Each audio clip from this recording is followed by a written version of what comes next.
নমস্কার। আজকে মহাশিবরাত্রির দিনে সকল ফেসবুক ফ্যামিলিকে জানাই আমি মহাশিবরাত্রির প্রীতি ও শুভেচ্ছা।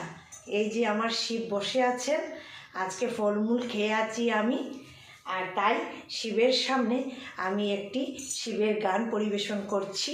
ভুল ত্রুটি হলে মার্জনা করবে।